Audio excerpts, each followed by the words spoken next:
Good morning, guys. Napunta sa tuang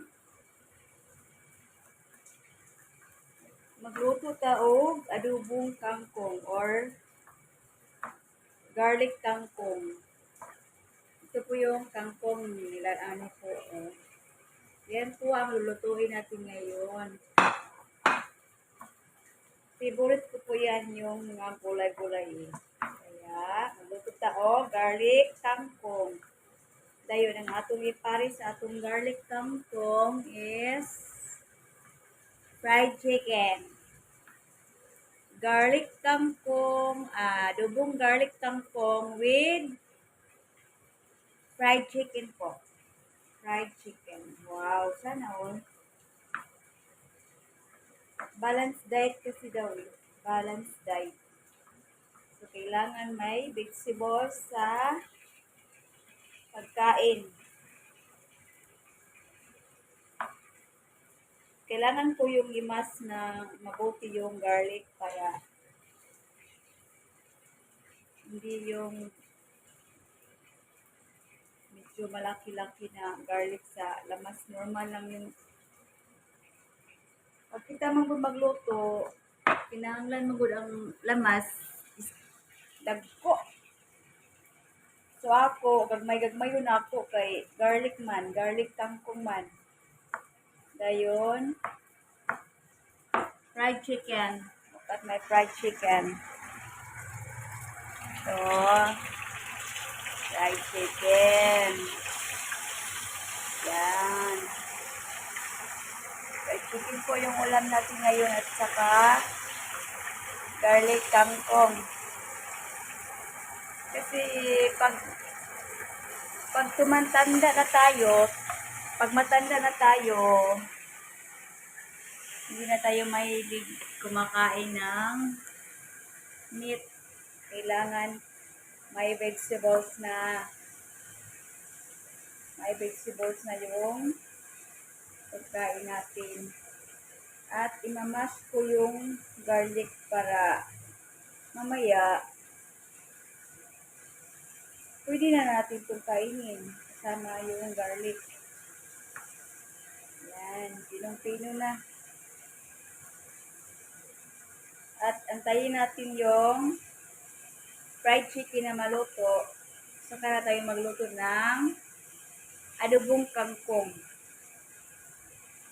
Okay, wait lang po tayo ha. Ayan guys, malapit na pong magluluto yung fried chicken natin. Pagkatapos maluto yung fried chicken, isunod natin yung garlic kangkong sa pagluluto kasi medyo malapit na dumating si boss. Iantay muna tayo ng ilang minuto guys. Ayan guys, luto na po yung fried chicken natin at isunod natin yung garlic kangkong. Yan, garlic kangkong naman yung lulutuin natin ngayon. At madali lang to kasi kangkong lang yan eh. Mabilis maluto. Okay, wait lang. At mainit na yung kawali. Lagyan natin ng edible. At saka ilunod natin yung dinurog natin na bawang.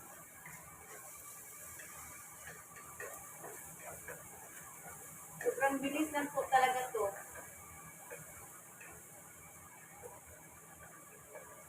Yan. Gawin na natin yung bawang. Saka ilunod natin yung kangkong. Yan. Tapos ko na yung inugasan. Yan. Kasi, lagyan natin yan ng kunting asin. Lagay tayo ng toyo.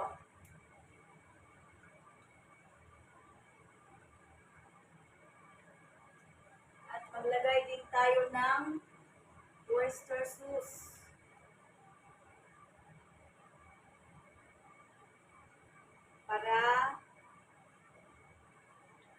may lasa.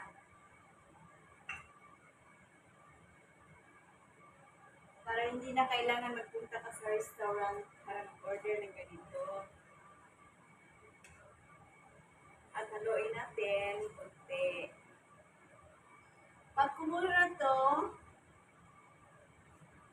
tikman natin at tapos na rin ang luto natin na garlic kangkong.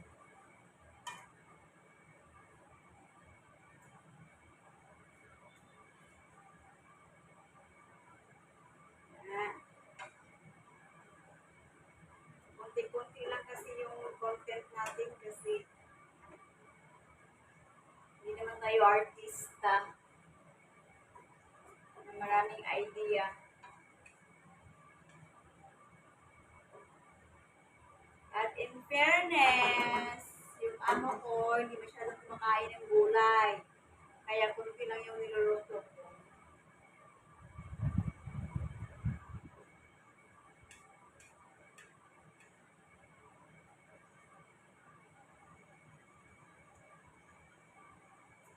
Balikan tayo mamaya.